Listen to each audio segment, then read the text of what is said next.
John Kerry जो है वो इस वक्त बात करें, जरा सुन लेते हैं वो क्या कह रहे हैं इस मामले में। Involved with you in a great effort to find a mutual cause, to work together and to build progress. I know there are economic challenges, and I know that the challenges of the flood particularly are enormous. I had the privilege of becoming the first senior American official to travel here during the floods, and I had the opportunity to fly over hundreds of thousands of homes that were destroyed.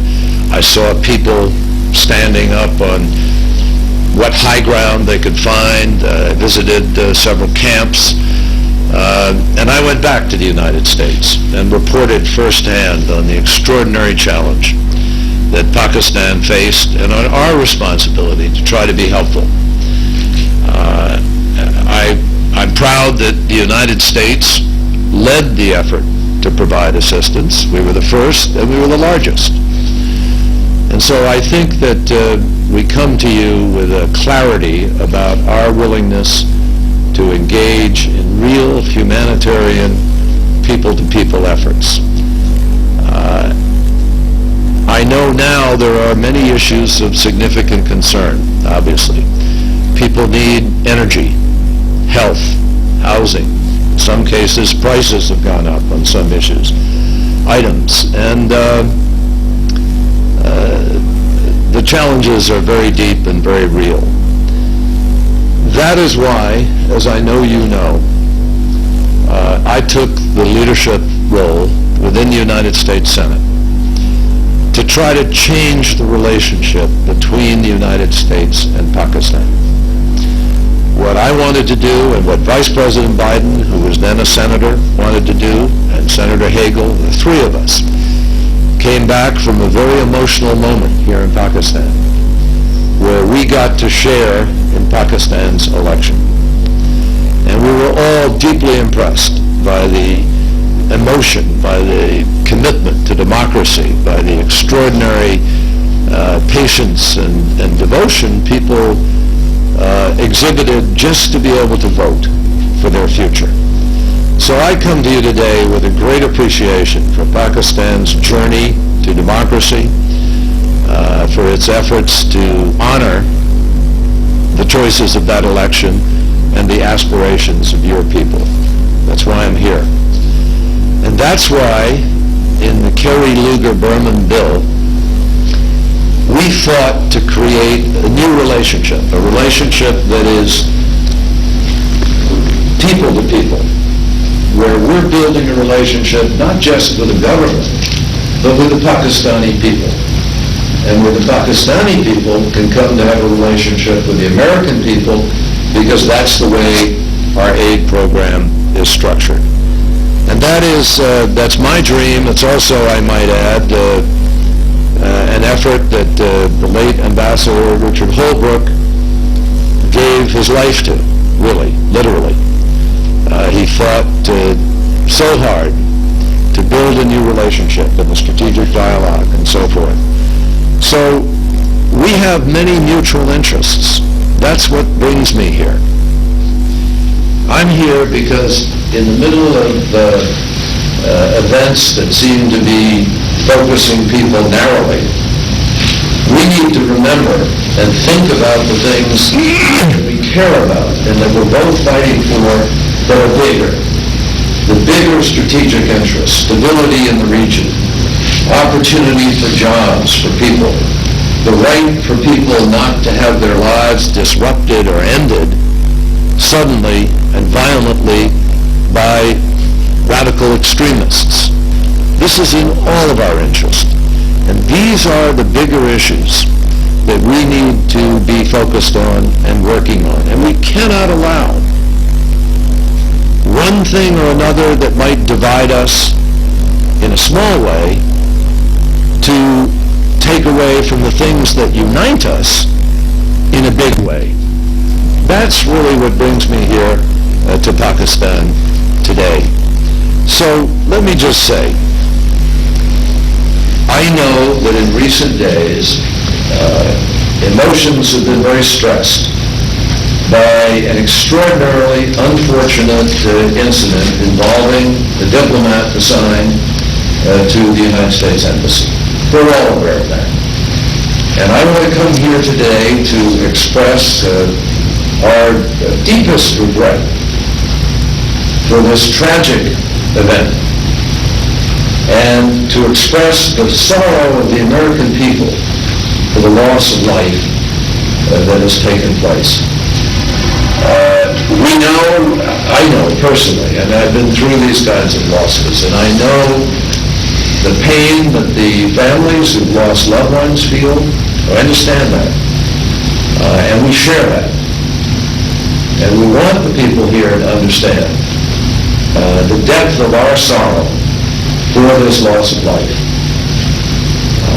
It is important, I think, and I express this on a very personal level. I want you to understand the degree to which we really do feel the sorrow of what has happened, and we express our sympathies to those families.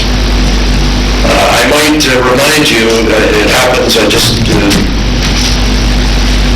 came across this as I was coming here today, that one of the favorite sayings of the Holy Prophet was this question that he asked people. He said, what actions are most excellent?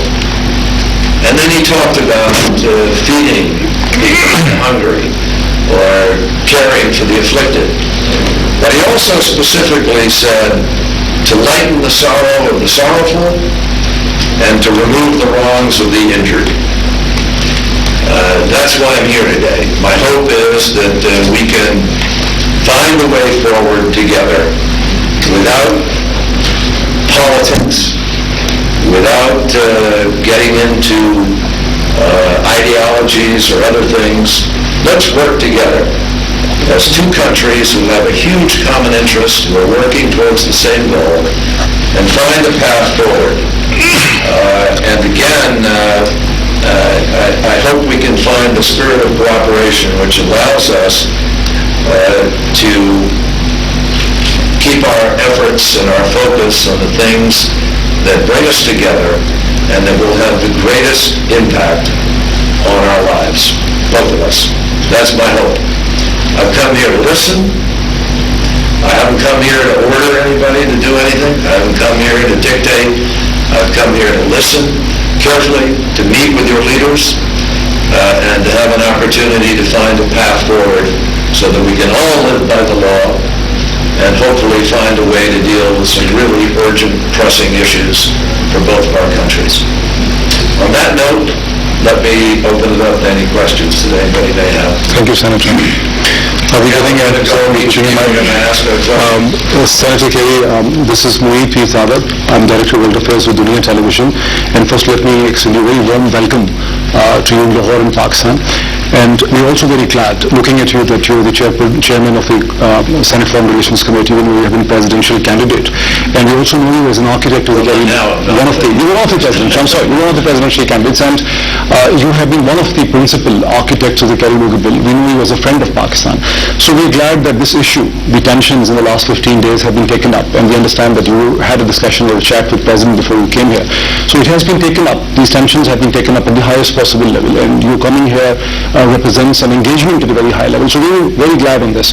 But I have a question for you, sir, with your background in mind, specifically tailored for you, which is on every Pakistani mind. While I was driving here from Islamabad to see you, that you have been on record, like Secretary Clinton, believing in the strategic nature of the Pakistan-US relationship, the enduring partnership, the long-term relationship. You have been on record, just like Joe Biden, the Vice President, saying that we want to move away from a tactical, a transactional relationship to a long-term relationship. And here we have seen in the last 15 days, and whatever happened between Washington and Islamabad, the one incident, however unfortunate it might have been, sir, one incident which at best is a self-defense and at worst is in fact a murder, that one incident has rocked the relationship between Washington and Islamabad to such an extent that we believe that we have also lost a foreign minister in the process. I mean, it has all been, so how come, I mean, if this is the level of disequilibrium in this relationship, if how fragile this relationship is, what can we talk of the future, sir? I mean, this is my question to you, and this is on every Pakistani mind, sir.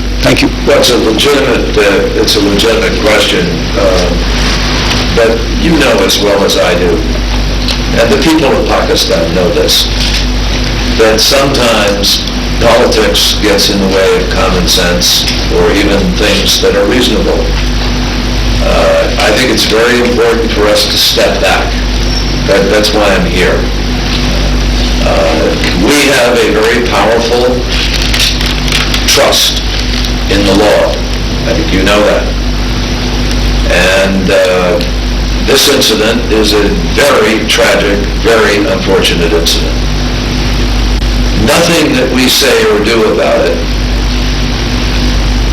is an expression of any kind of arrogance on our part. There is no arrogance here. In fact, I am at liberty to tell you today that it is customary in an incident like this for our government to conduct a criminal investigation. That's our law. And I can give you the full assurance of our government today that that will take place. So there is no such thing as a suggestion that something is our law or that America thinks somehow we're not subject to it. What we do believe is that Pakistan and the United States and hundreds of other countries, not hundreds, but almost 200 other countries, signed the Vienna Conventions of 1961, Article 37, which creates diplomatic immunity. We don't create it. You don't create it.